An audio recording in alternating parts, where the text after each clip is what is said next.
While we're still waiting for Michelle, Philippe, do you want to tell us a couple of words about the purpose of this AMA, what we'll be talking about today? Yeah, sure. So the purpose of the AMA today is to announce to the Defrost Finance community and Anker community that there is a new use case for Avalanche liquid staking that was launched a few months ago. So it is actually the first time that it is now possible to borrow against liquid staking tokens from Anker. And yeah, actually, we had a great collaboration with Defrost Finance. We've been working on that integration, which has some specificities because Avalanche liquid staking is actually a rebasing token. So we've been discussing that with the Defrost Finance team for a few weeks, and yeah, I think that's a great utility for liquid staking to allow people to use those tokens and create some interesting strategies that we can discuss a little bit later in this AMA.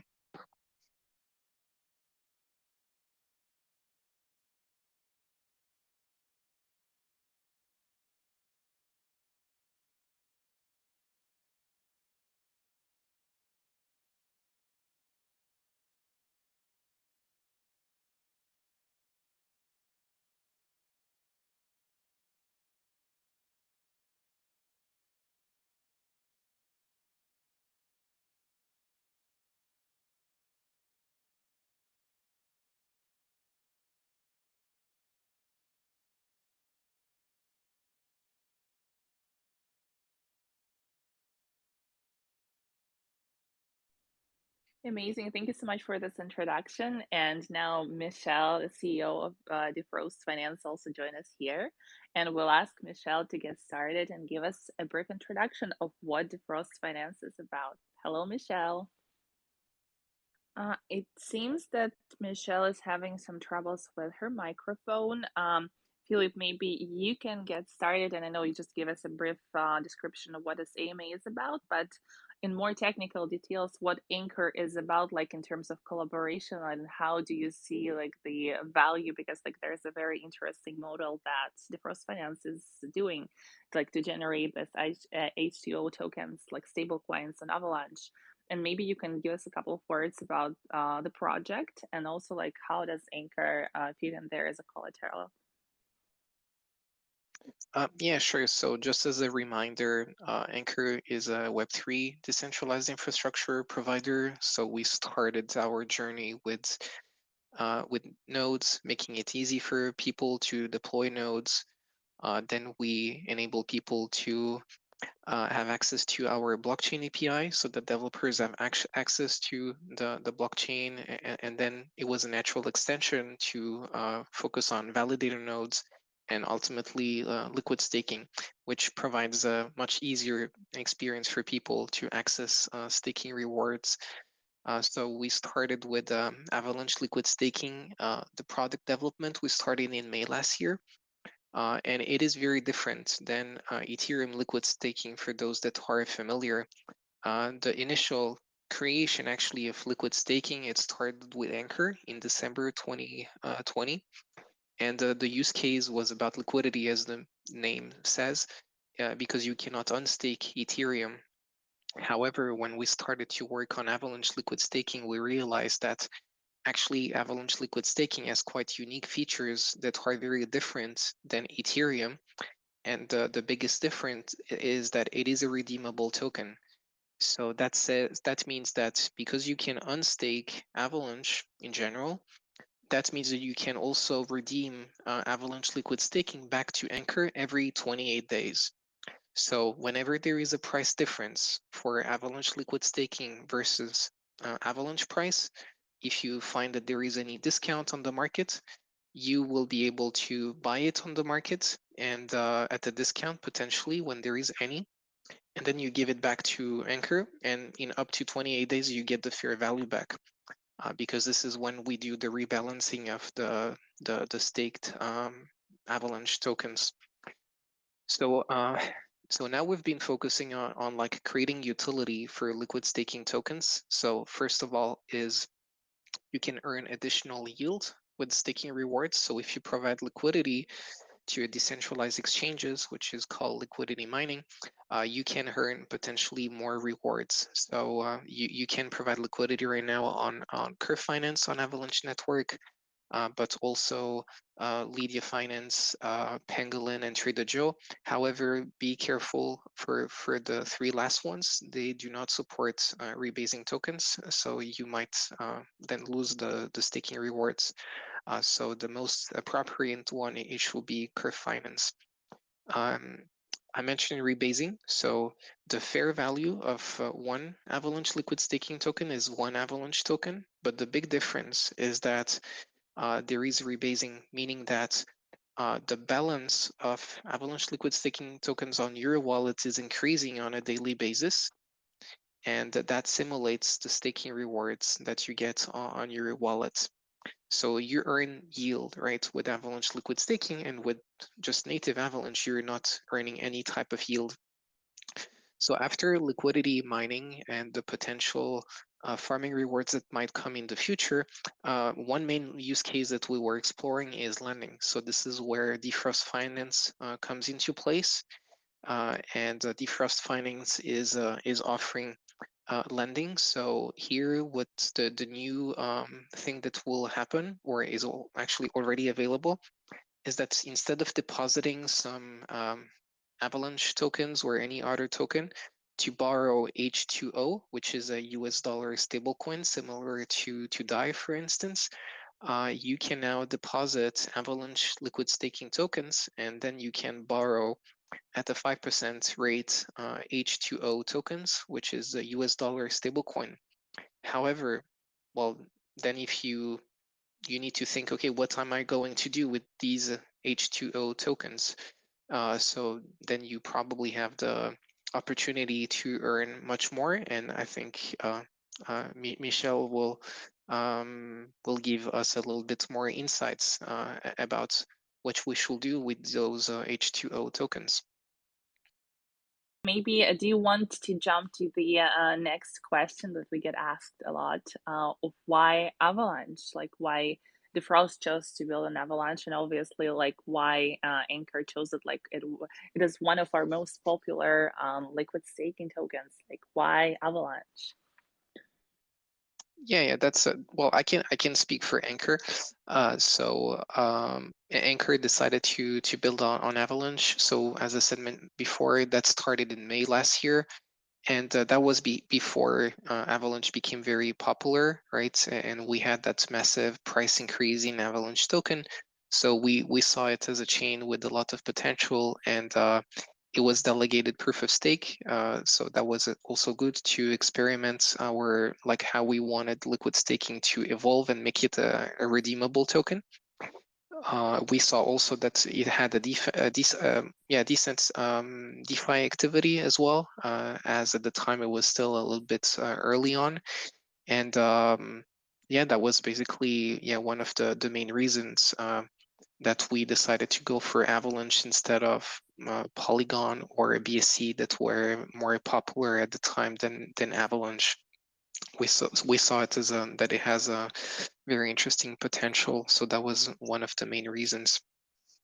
Mhm. Got it. Thank you Uh, so much. And because like one of the like main question that was just very interesting, it would be very interesting to hear Michelle talk about the like the generation like of the stablecoin model.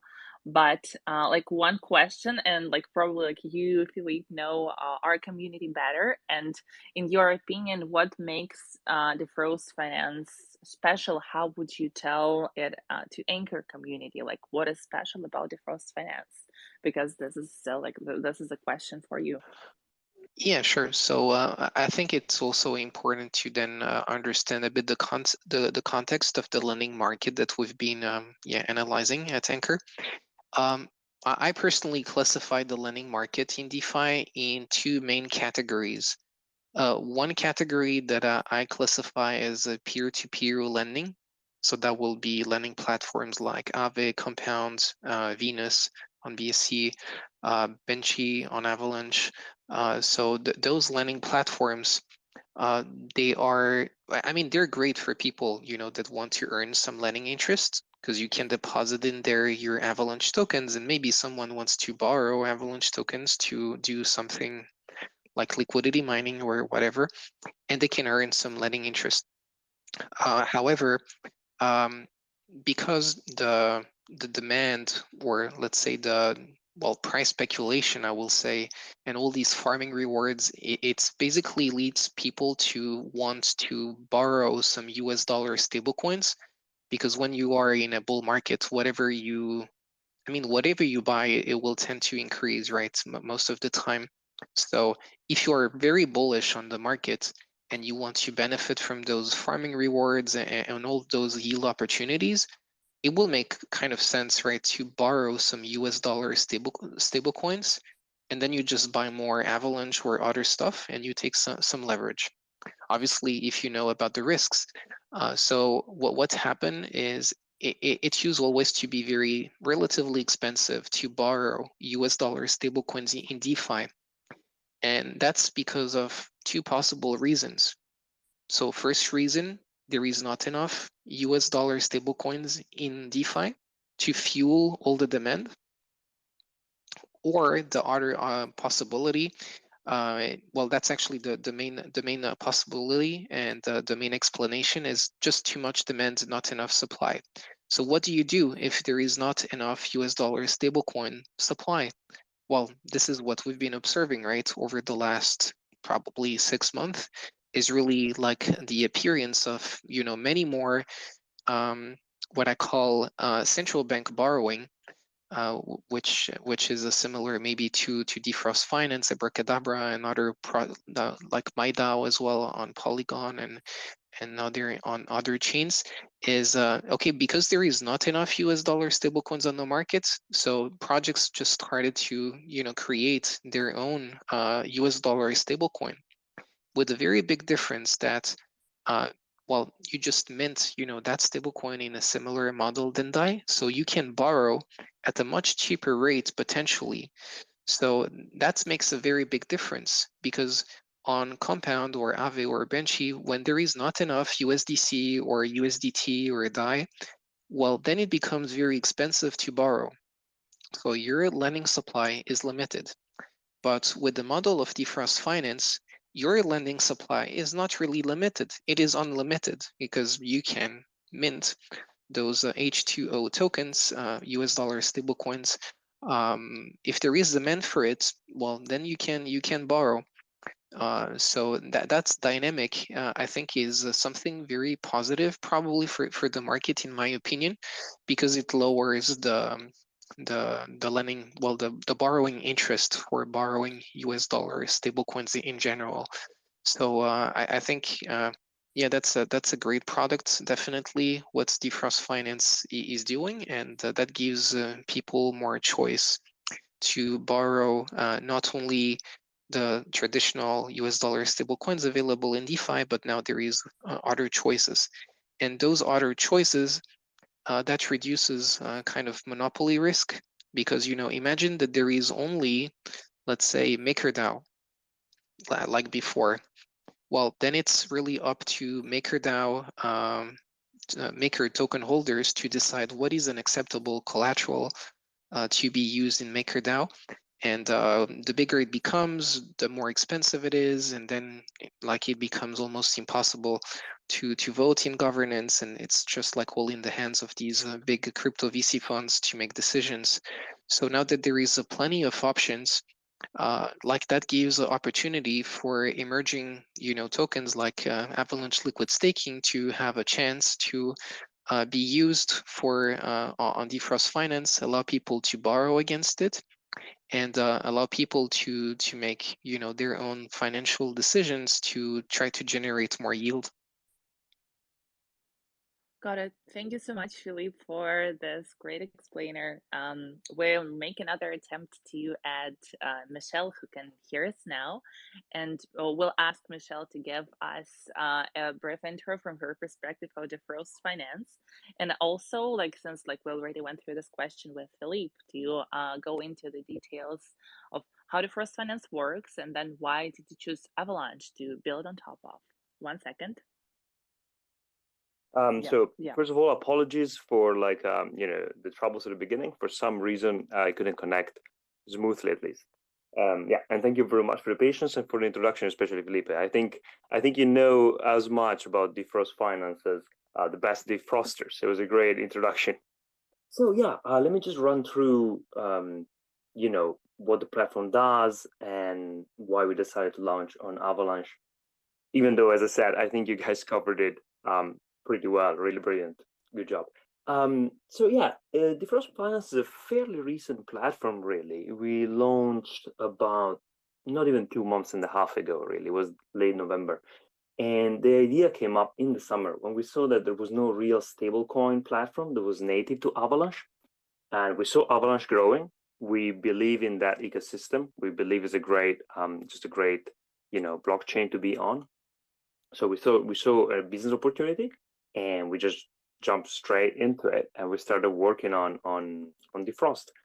What basically our platform does is that it allows users who have LP tokens sitting on other platforms, whether it be a lending platform or a DEX, for instance, or Curve.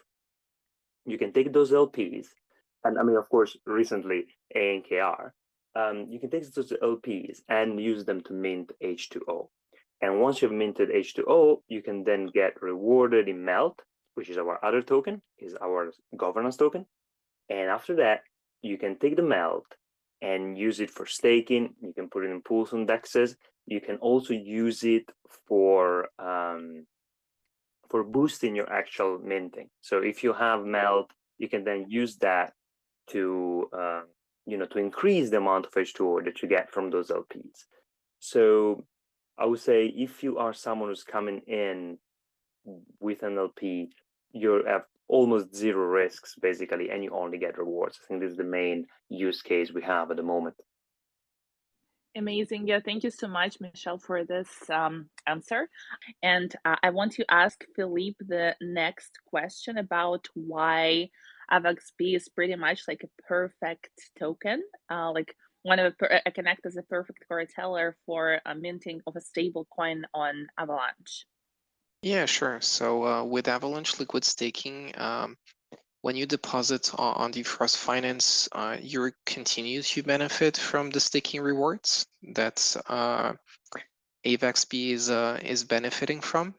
And yeah, typically you will have a staking reward that should be around 8%, 8 to 10%, it depends. And the stability fee, so the cost of borrowing or minting some H2O is currently at 5%. So basically, you still earn more with your collateral than the borrowing interest that you are paying by borrowing some H2O. I think the big difference then is that with H2O, you can provide liquidity on Curve, for instance, and then you really benefit from those amazing farming rewards from Defrost Finance. So then you can really really enjoy those rewards a lot. Obviously, do not borrow too much. Be aware of the liquidation risk, which is mostly dependent on the price fluctuation of Avalanche token versus US dollars. Awesome. Thank you, Philippe. And I want like still because we want to try to catch Michelle like as much as we can for this AMA. I'll try to add him again as a speaker. And my next question for Michelle, who can hear us now, will be, what is next? What is next for Defrost, and what is next for our collaboration for Anker and Defrost together?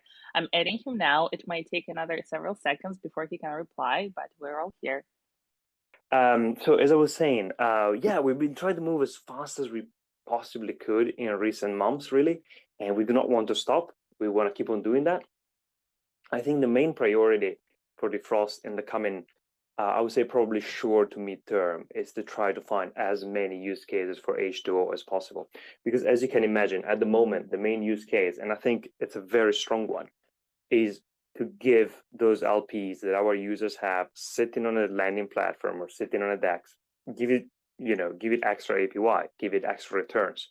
It makes perfect sense. I mean, if you have an LP, let's say on Benchy, and it makes absolutely no sense not to commit it to Defrost, because you just have such a high APY, and that's great.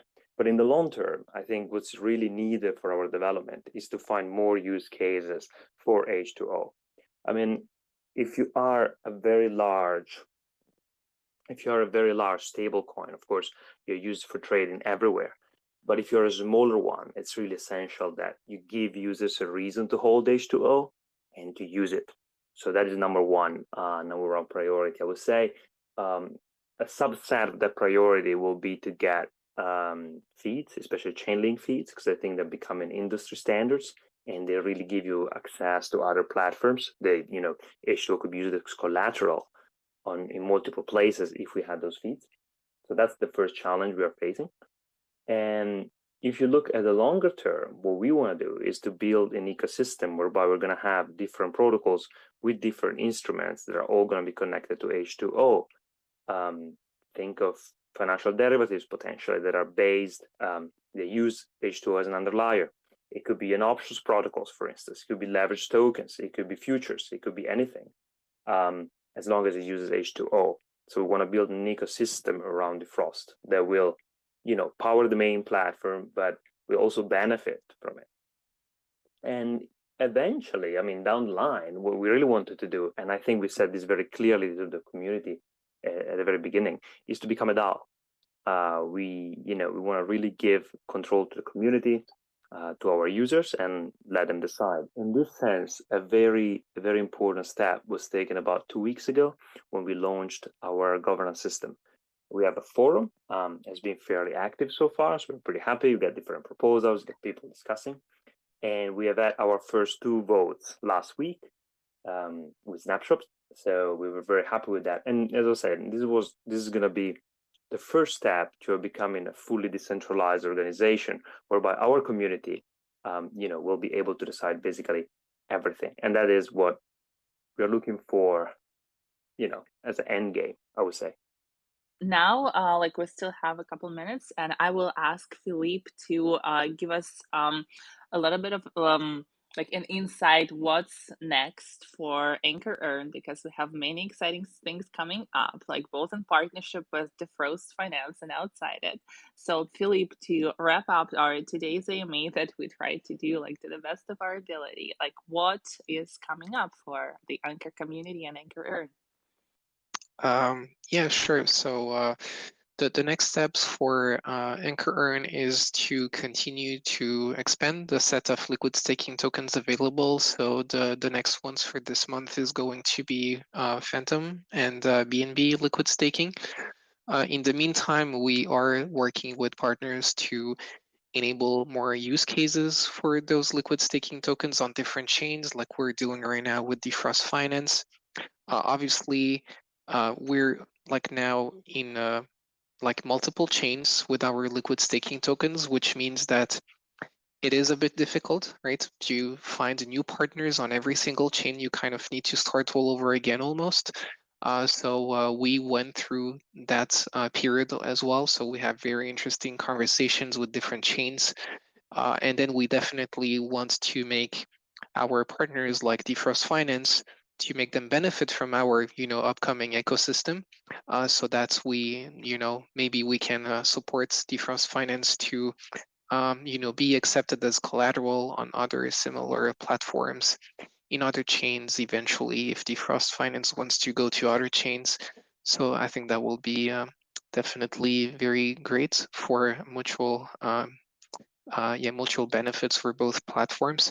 And then lastly, what we've been working on as well is on the bridge, so that we can also bring other liquid staking tokens to Avalanche, meaning that then potentially you will have the possibility to include as collateral not only Avalanche liquid staking, but also maybe Ethereum liquid staking, BNB liquid staking, Phantom liquid staking, Polygon liquid staking, basically all our offering. We wanted to be available on every chain, and that's technically quite complicated. We've been working on that for a few months, but we feel like we're very close to achieve it. So that will definitely be very exciting, related to the number of use cases that people will benefit from with the Anker products. Amazing. Thank you so much, Philippe. I would like to remind everyone who requested to ask a question in voice due to technical issues. We'll ask you to do this under one of our most recent tweets. There were two that we made about this AMA. And yeah, for today, we are going to wrap up this AMA. We went through the most common questions that were asked about this partnership by both Anker and Defrost Finance community. Thank you so much, Philippe, for covering it from the Anker side. And thank you so much, Michelle, for like explaining everything from the Defrost perspective. And yeah, like this will be it for today. And we're excited about like what the future of this collaboration holds for Anker. Yeah, thank you for the AMA. Thank you, Ksenia, for hosting.